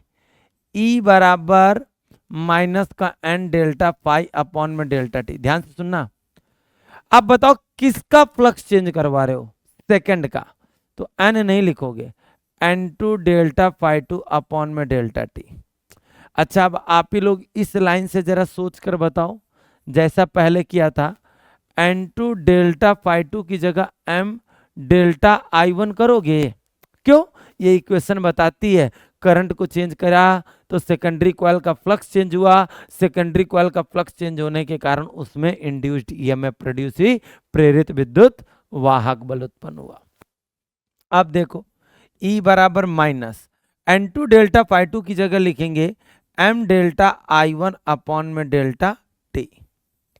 बोलो बच्चों, बोलो प्यारे बच्चों, किसी भी बच्चे को प्रॉब्लम है तो बोलो। अब देखो यहां पर definition, let delta I1 upon delta T की जगह 1 एम्पियर पर सेकंड नहीं लिख सकते हो, तो आप बताओ E बराबर आ जाएगा माइनस का m। तुम खुद देख कर बोलो, क्या? Coefficient of mutual induction is equal to the induced EMF produced in secondary coil when the rate of change of flowing current in primary coil is 1 ampere per second। क्या? अन्योन प्रेरण गुणांक द्वितीय कुंडली में उत्पन्न प्रेरित विद्युत वाहक बल के बराबर होता है, जबकि प्राथमिक कुंडली में धारा परिवर्तन की दर क्या है? एकांक है बाबू लोग, एकांक है। बोलो बच्चा लोग, हर एक बच्चा लोगन के आएगा, बस डिफरेंस पकड़ के समझिएगा। डिफरेंस जहां तुमने अलग अलग किया ना, वहीं पर बस मात खा जाओगे। बात समझ में आया? बहुत अच्छी बात है। आ जाओ बच्चा लोग, आ जाओ, आगे जरा समझते हैं। अब हम पढ़ने जा रहे हैं बच्चों expression for coefficient of self induction. क्या बात है? इंडक्शन हर एक बच्चा बिल्कुल मन लगा के गदगदी से समझेगा। मतलब स्वप्रेरण गुणांक के लिए व्यंजक आता है, पेपर में आता है, के लिए व्यंजक फार्मूला प्रूफ कराने जा रहे हैं। आराम से एक एक नीमन बबुआ लोग और नीमन बबुनी लोग समझेंगे। सर जी नीमन काहे बोल रहे? अरे जो हमारी वीडियो देखेगा वो सब नीमन है, और जो नहीं देखेगा नहीं नीमन है। बात खत्म। अब जबरदस्ती दिखाएंगे। लो मजाक कर रहे हैं। नहीं देखोगे तो भी जीवन में बढ़ोगे, और देखोगे तो भी जीवन में बढ़ोगे। आ जाओ बच्चों, मान लेते बच्चों कोई एक प्लेन सर्कुलर कॉइल है, प्लेन कॉइल, सबसे पहली बात तो ओहो, प्लेन कॉइल है मतलब समतल कुंडली है। आराम से समझना है और जल्दीबाजी भाई का है कि मान लो एक समतल कुंडली है जिसमें नंबर ऑफ टर्न्स n है, I एम्पियर की करंट फ्लो हो रही है, बस ठीक है। इसकी रेडियस r है। तो आप सबसे पहले जरा सोच कर बताओ, अगर कॉइल में करंट फ्लो होगी तो उसके सेंटर पर मैग्नेटिक फील्ड प्रोड्यूस होगा कि नहीं? अंगूठे को रखो करंट के डायरेक्शन में तो मैग्नेटिक फील्ड होगा कि नहीं? तो आप बताओ। द मैग्नेटिक फील्ड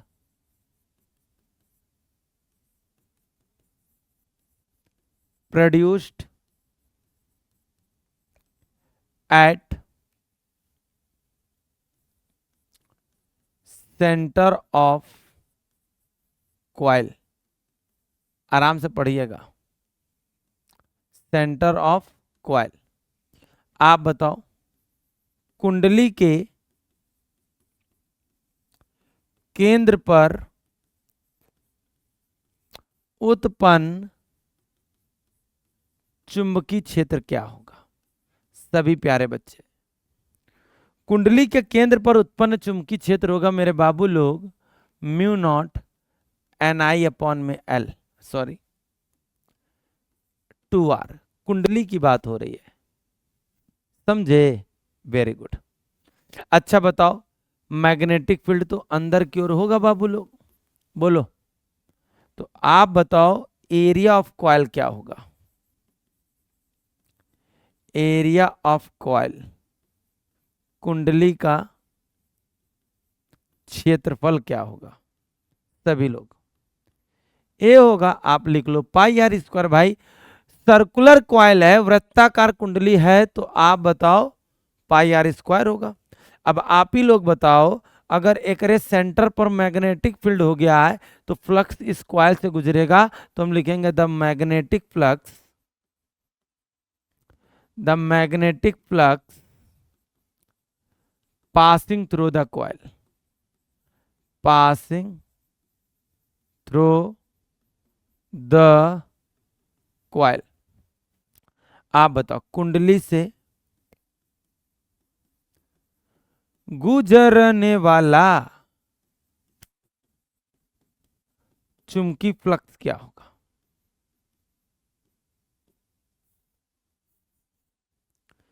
चुंबकीय फ्लक्स क्या होगा बच्चा लोग? फाई बराबर B vector dot A vector पढ़े हो, और डॉट हटाओगे तो बच्चा लोग क्या आएगा? जरा सोचो, कॉस थीटा, और थीटा की वैल्यू पता है क्या रखेंगे? 0। क्यों?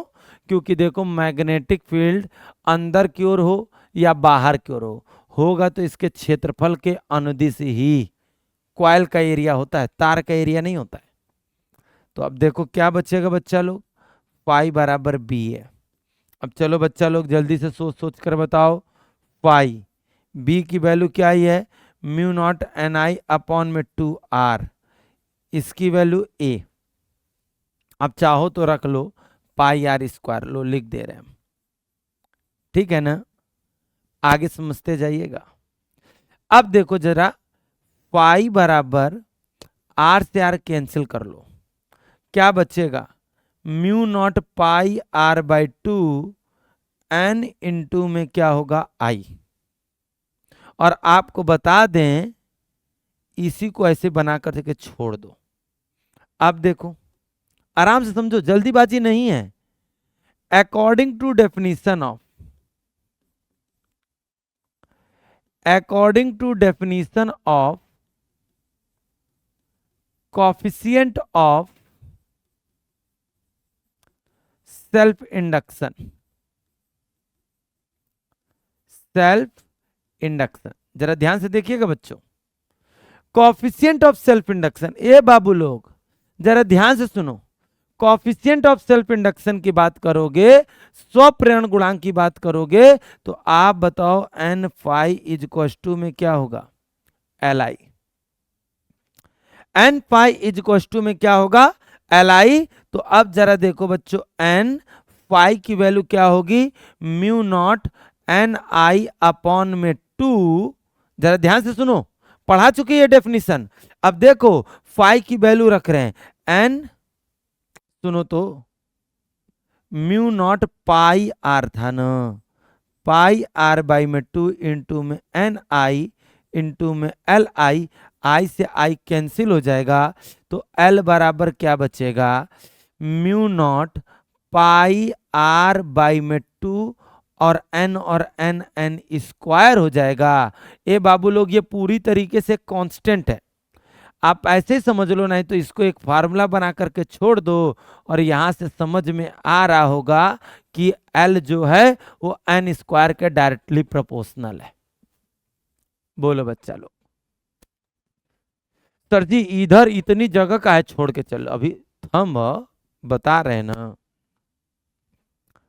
देखो ना भाई, अगर इसमें कोई प्लेन कॉइल ले रहे हैं, कोई सर्कुलर कॉइल ले रहे हैं, कोई समतल कुंडली ले रहे हैं जिसमें आई एम्पियर की धारा बह रही है, आई एम्पियर की करंट फ्लो हो रही, रेडियस आर है, इसमें नंबर ऑफ टर्न्स एन है, तो the magnetic field produced at the centre of coil B equal to mu naught N I upon में क्या होगा, 2r होगा।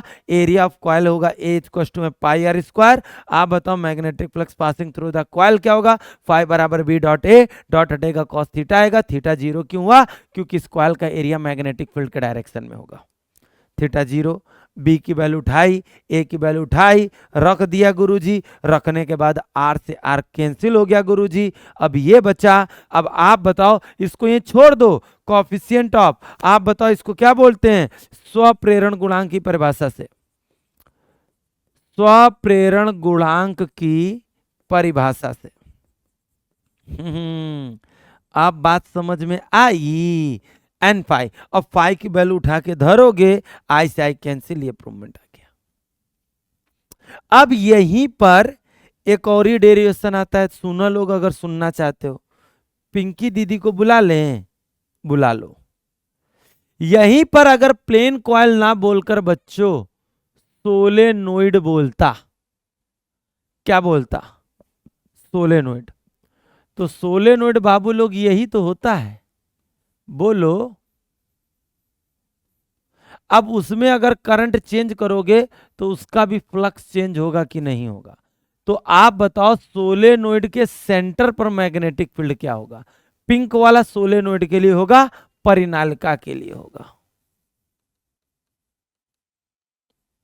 ध्यान से सुनिएगा लेकिन, तब उस कंडीशन में बी की वैल्यू होगी mu naught N I upon में एल, ठीक है, सब कुछ यही रहेगा, सब कुछ, फाई बराबर बी ए, फाई बराबर बी की वैल्यू रखोगे mu naught N I upon में एल इंटू में ए। आप बताओ स्वप्रेरण गुणांक की परिभाषा से, स्वप्रेरण गुणांक की परिभाषा से, सीधे सीधे समझो, परिभाषा से आप बताओ, by the definition of coefficient of self induction, ये वाला, according to definition of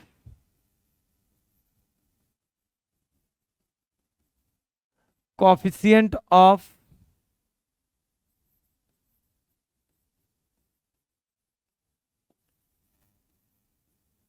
self induction,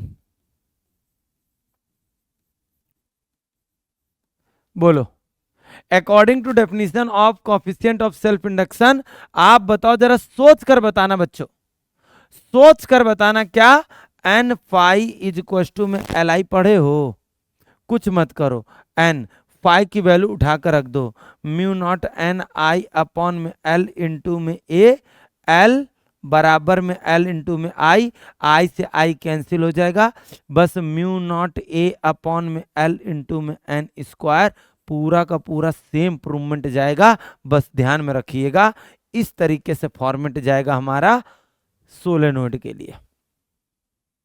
बात समझ में आए कि गई है, बोलो बच्चा लोग। एक एक क्वेश्चन का जर्दा उड़ा देना बस। हम तो पेपर है पूरा पलटा देंगे ना तुम्हारा। तो यहां से समझ में आ रहा होगा यहां से भी कि एल प्रोपोर्शनल कहीं ना कहीं एन स्क्वायर है कि नहीं है, क्योंकि एरिया तो कांस्टेंट ही होगा, लेंथ भी कांस्टेंट ही होगी, म्यू नॉट की वैल्यू भी कांस्टेंट है, that means L proportional to N square. बोलो समझे? क्या बात है गुरुजी, क्या बात है गुरुजी। अब हम जो काम कराए हैं सेल्फ के लिए वही कराएंगे म्यूचुअल के लिए। अब फिर से लिखेंगे एक्सप्रेशन फॉर कोफिशिएंट ऑफ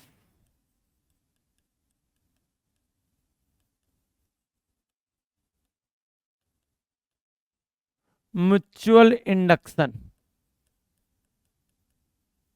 बोलो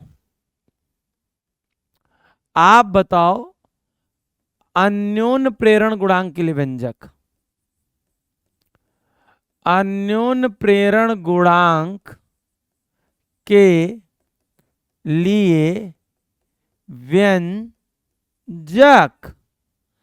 बस अगर तुम सेल्फ इंडक्शन समझ गए हो, हे बाबू, अब तुम कहब कि ए गुरुजी हम तो बिल्कुल नाराज हो गए बानी कि नइखे आवत, तब तो तू गड़बड़ बाड़ा भाई। आराम से समझो, बहुत इंपॉर्टेंट चैप्टर, एक एक पॉइंट को जरा ध्यान से समझो। बहुत बड़ा चैप्टर नहीं है, लास्ट प्रूवमेंट है, खत्म कर देंगे अभी। अब जरा तुम जरा ध्यान से समझो बच्चों, जरा ध्यान से, जरा मतलब जल्दी है यह मत, जरा ध्यान से समझो बच्चों। अभी अभी थोड़ी देर पहले हमने बताया था कि अगर एक ही रॉड से, एक ही सॉफ्ट आयरन कोर से, नर्म लोहे की क्रोड से दूदू कुंडली लपेटोगे तो क्या होगा? वही होगा जो सोचे हो भैया। क्या होगा आप ही बताओ। अगर हम प्राइमरी कॉइल की करंट चेंज करेंगे तो सेकेंडरी कॉइल का फ्लक्स चेंज होगा। बोलो यस और नो। तो आप बताओ, बस इतना सोच कर बताओ करंट किस कॉइल में फ्लो हो रही है, सोच कर बताओ बस। प्राइमरी कॉइल में तो मैग्नेटिक फील्ड प्राइमरी कॉइल में तो प्रोड्यूस होगा, अब उससे magnetic field lines secondary coil से पास होंगी। समझो करंट किस में फ्लो हो रहा है? प्राइमरी कॉइल में। तो लो लिखे दे रहे, the magnetic field produced at centre of, ध्यान से सुन लीजिए, यहां सोलेनोइड नहीं ले रहे, प्लेन कॉइल के लिए प्रूवमेंट अभी करेंगे। प्लेन कॉइल के लिए सोलेनोइड भले हमने बना दिया है कि सोलेनोइड के लिए करा दे रहे, चलो सोलेनोइड के लिए करा दे रहे, बाद में प्लेन कॉइल के लिए बात कर ले। लेकिन जियरा नहीं खे मानत, हम प्लेन कॉइल के लिए पहले कर रहा, प्लेन कॉइल के लिए प्रूवमेंट हो रहा है।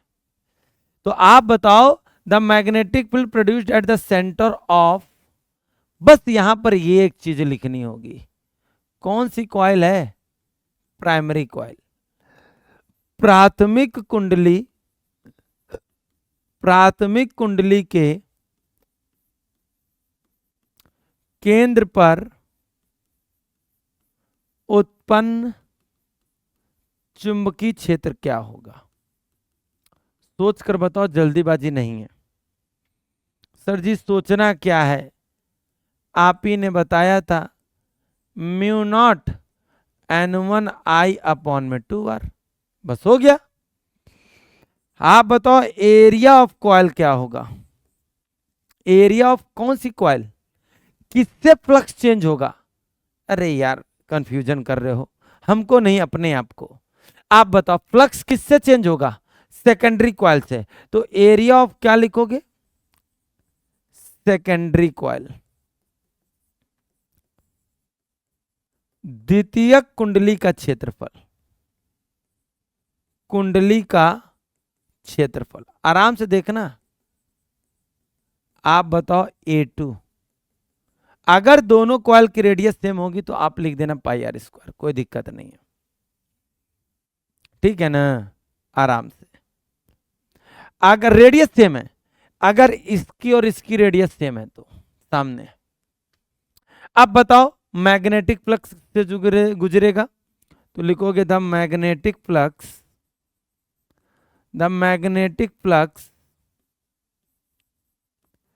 पासिंग थ्रू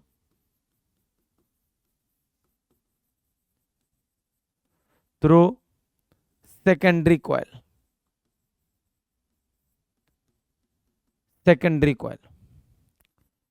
द्वितीय कुंडली से गुजरने वाला चुंबकीय फ्लक्स क्या होगा? ध्यान से समझना, द्वितीय कुंडली से गुजरने वाला चुंबकीय फ्लक्स क्या होगा मेरे राजा? φ2 बराबर B2 सॉरी φ2 बराबर B1 वेक्टर A2। क्यों? फ्लक्स तुम सोच कर बताओ, यहां पर भूलना नहीं किस कॉइल से फ्लक्स चेंज हो रहा है, सेकेंडरी कॉइल का ना, तो एरिया किसका यूज होगा? सेकेंडरी का होगा ना। फील्ड कहां प्रोड्यूस हुई थी? प्राइमरी में। बस हो गया प्रूवमेंट, जाओ घरे जा, सूत जा। काहे गुरुजी? देखो φ2 बराबर B1 A2 cos theta, theta की जगह 0 रखेंगे क्योंकि फ्लक्स एरिया के अलोंग है। तो φ2 बराबर B1 इंटू में A2, φ2 बराबर B1 की वैल्यू बोलो mu naught N1 I1 upon में 2R इंटू में पाई R स्क्वायर। कैंसिल। आप बताओ φ2 बराबर mu naught pi R by में 2 N1 इंटू में I1 होगा कि नहीं होगा? N1 इंटू में I1, जस्ट देख लो तुम, एक कॉपी होगी, बस यहां N1 I1 आ गया है इस प्रूवमेंट में। क्यों? क्योंकि बात यहां कितने कुंडलियों की हो रही है? 2 कुंडलियों की। आप बताओ, तुम खुद बताओ, हम नहीं बताएंगे। का गुरुजी? अकॉर्डिंग टू डेफिनेशन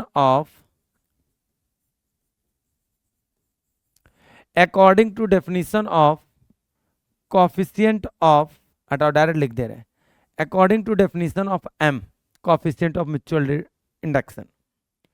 अब आप ही बताओ बच्चों, N2 φ2 इज टू में MI1 पढ़े थे, तो आप बताओ N2 φ2 की value mu naught N1 I1 upon में, एक मिनट रुक जाओ, φ2 की वैल्यू क्या है?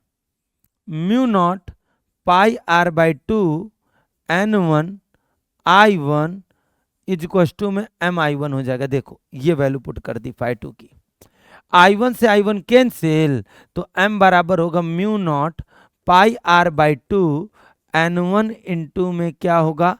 N2। मजा आ गई भैया, उसमें N स्क्वायर था, यहां पर N1 इंटू में क्या है? N2। देख लो डिफरेंस, देखो डिफरेंस समझ कर पढ़ोगे तो बेटर आएगा। यहां N स्क्वायर है, यहां पर N1 इंटू N2 है। बात आई है कि गई है? लेकिन मेरे बाबू लोग, अगर बोल दिया जाता फॉर सोलेनोइड, कौन सा नोइड? तो ये होता प्राइमरी सोलेनोइड। भाई कॉइल की जगह आप लोग क्या लिखते हैं? सोलेनोइड नहीं लिखते? सोलेनोइड मतलब परिनालिका। तो परनालिका, प्राइमरी कॉइल की परनालिका की मैग्नेटिक फील्ड क्या होगी? Mu not N1 I1 upon में L होता है। उस कंडीशन में दोनों प्राइमरी कॉइल की लेंथ सेम लेंगे। अब आप बताओ, द्वितीय कुंडली ना बोलकर सोलेनोइड का एरिया क्या होगा? A2 केवल लिखोगे, φ2 यही रहेगा, सब कुछ यही रहेगा, बस प्रूवमेंट को जरा फोकस करिएगा। पिंक से लिखेंगे, यहीं पर लिख दे रहे हैं। आप बताओ φ2 बराबर B1 A2, φ2 B1 की value mu naught N1 I1 upon में L इंटू में A2। 2 कॉपी, बस कुछ नहीं होना है। आप बताओ according to definition of capital M. तो आप बताओ φ2 फार्मूला क्या होता है? N2 φ2 इज इक्व टू में MI1, यही तो होता है। अब जरा देखो N2 φ2 की वैल्यू बोलो बच्चा लोग, mu naught N1 I1 upon में L इंटू में A2 MI1, I1 से I1 कैंसिल।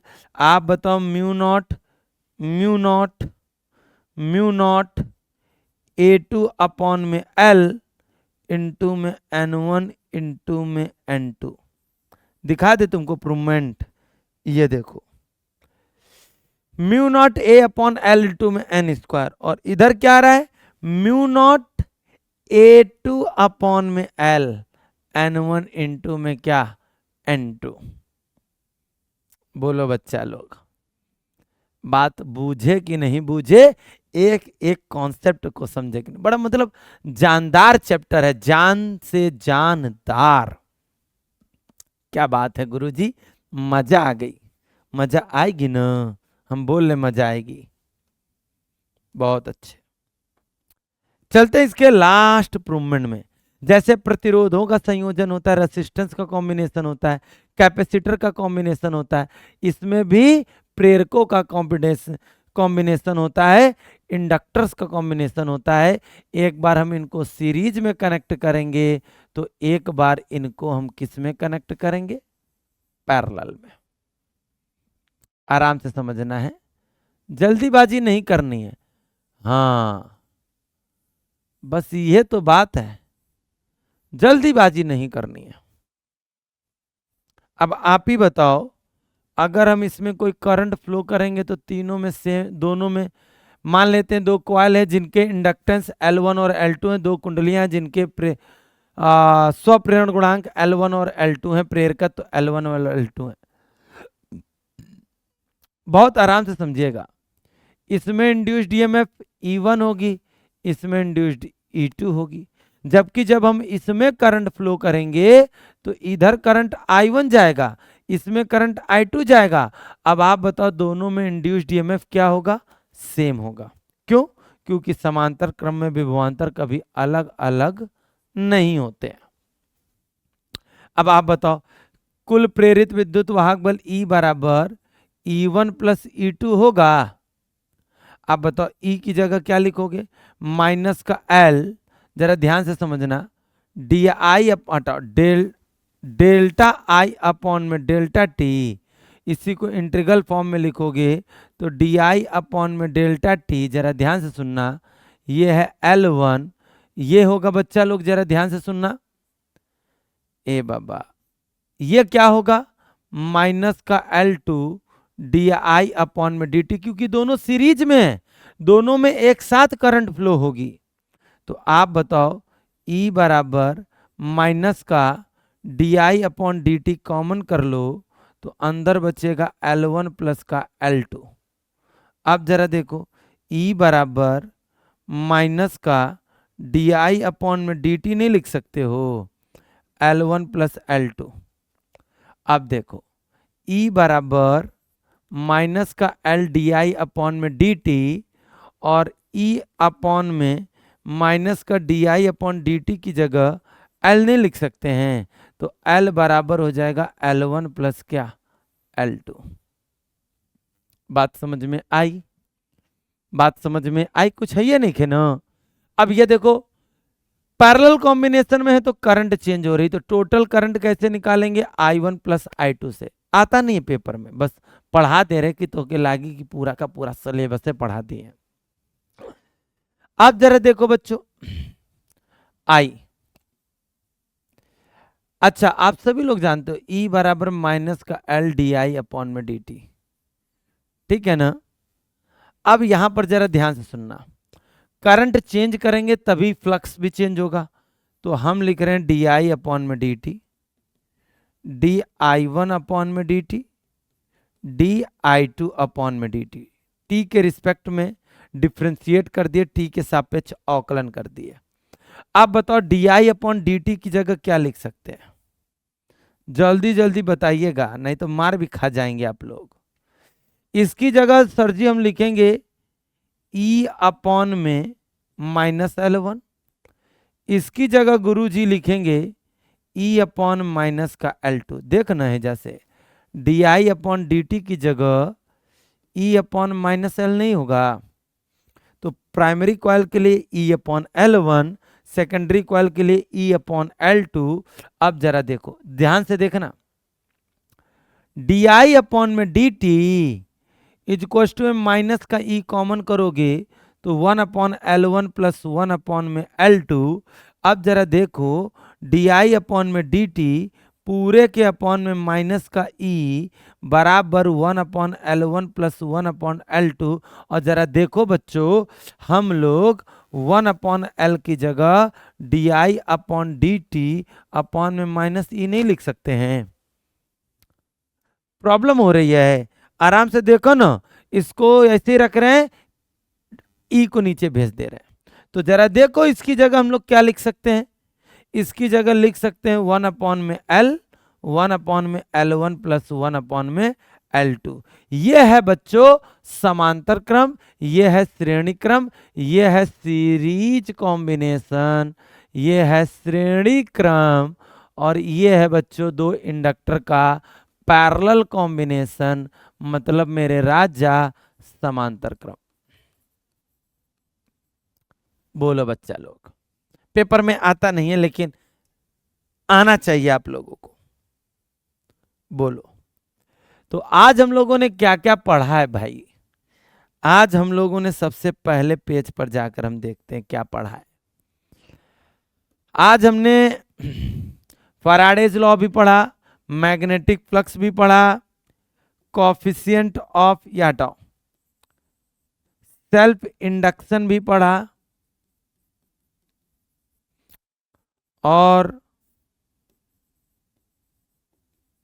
म्यूचुअल इंडक्शन भी पढ़ा, इंडक्शन भी पढ़ा। अरे लिख जा, मतलब स्वप्रेरण भी पढ़ा। अब प्यारे बच्चों, अन्योन्य प्रेरण भी पढ़ा। बोलो बच्चों, इतनी चीजें पढ़ने के बाद फाइनली जब हम आ रहे हैं चैप्टर के क्लोजिंग पर,